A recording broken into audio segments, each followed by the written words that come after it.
nasabing live ni Chris Lawrence kahapon, sobra nga po itong dinumog ng mga fans, lalong-lalo na ang mga umaasa na magkakabalikan sila Chris Lawrence at Miss Katrina Halili.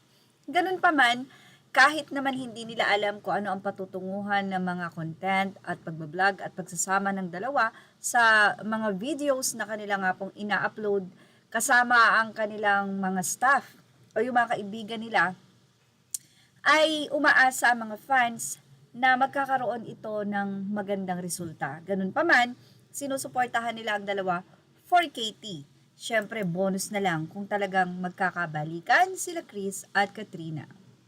Muling nagpakilig sa social media ang video na ito ni na Chris Lawrence at Katrina Halili na pinost po ni Joseph Dodong Bangkat. Isa sa mga laging kasama ni Katrina Halili at ang kanyang mga pinagkakatiwalaan na mga kaibigan at tila tinuturing na ring magulang ni Katrina. Nung nag-live nga po itong si Chris Lawrence, sinabi niya sa kanya nga pong live na single siya.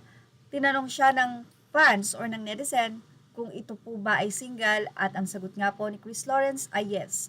Dahil dyan, marami nga po ang umaasa na sa kanilang patuloy na pagsasama sa nasabi nga pong mga vlogging ay may mamuong spark sa kanilang dalawa.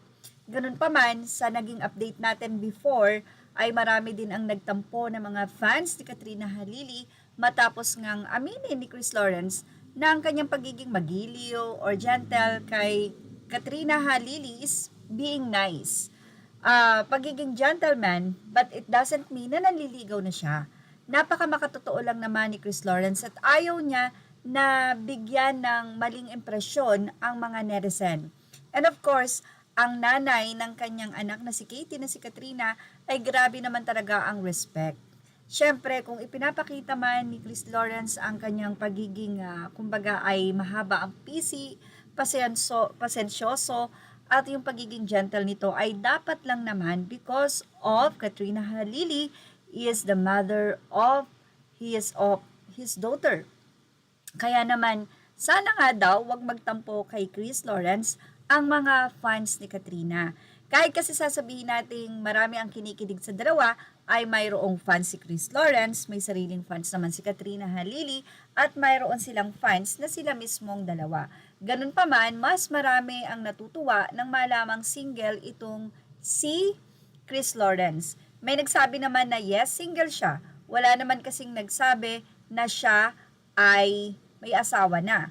So may girlfriend siya pero hindi pa sila kasal kaya technically single pa nga daw itong si Chris Lawrence. Wala namang nababalita sa kanyang longtime GF na si CK na sinasabi na pumayag sa collaboration na ito nila Katrina because of their daughter. Anyway, bago ang mga comment ng mga nakakakilig na fans sa kakilig na video ni Katrina at Chris Lawrence, narito ang update ng isa nga pong netizen about kay Chris at sa longtime GF nito. Chris Lawrence, longtime GF, wala na ba talaga sila? May mga patunay na wala na talaga sila at last post ni girl na kasama si Chris ay noong October 3, 2025 pa at laging siyang may content na sila ni Chris and now wala na, okay? At isa pa, yung last post niya na kasama si Chris ay sinundan niya ng mga post na parang may patama para sa kanilang pagsasama. At isa pa, now lang, si Chris nag-focus sa mag-ina na si Katrina at baby Katie. Kaya ito lang ang mga mapapansin nyo na wala na sila pero ang totoo may delulu wife siya, okay? Kaya tigilan nyo na ako ay sugo ni Carmina Kate. Isa rin siya sa mga karibal, we are not close. Mas maganda ako doon.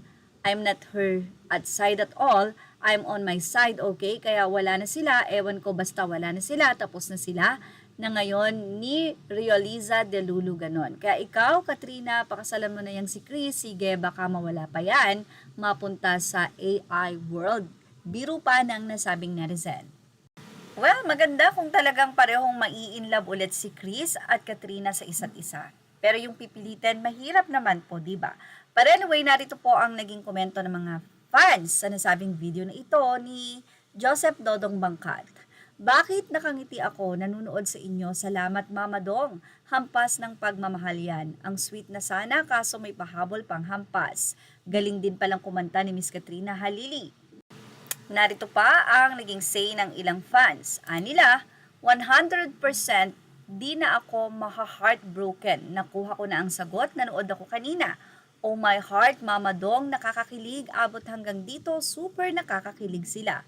Mama Dong, abot hanggang dito sa Alaminos, Pangasinan ang kilig.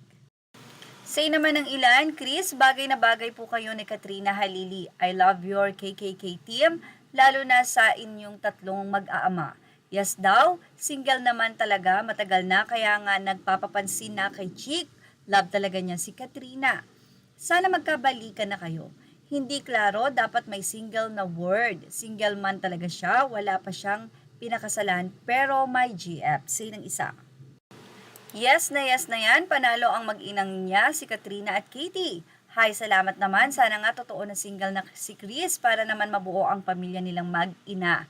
Happy na single, ready na sa new love life. You got this, more love and happiness to come your way.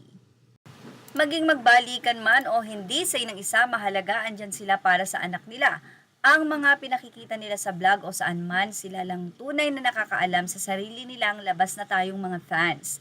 Totoo ba yan? Single na si Chris Lawrence? Thank you, may pag-asa pa. Big yes, may pag-asa na, sana tuloy-tuloy na sa simbahan. Say pa ng ilan, love language niya talaga yon, yung paghampas. Kaya please, wag bigyan kung anong issue, may ganyan kasi talagang tao, hahaha, and people around them find it okay and cute. Sana sabihin na nila ang totoo, it's not for the content, the vlogs na sila na uli. Para everybody happy, masarap ma-in love at di nagtatago.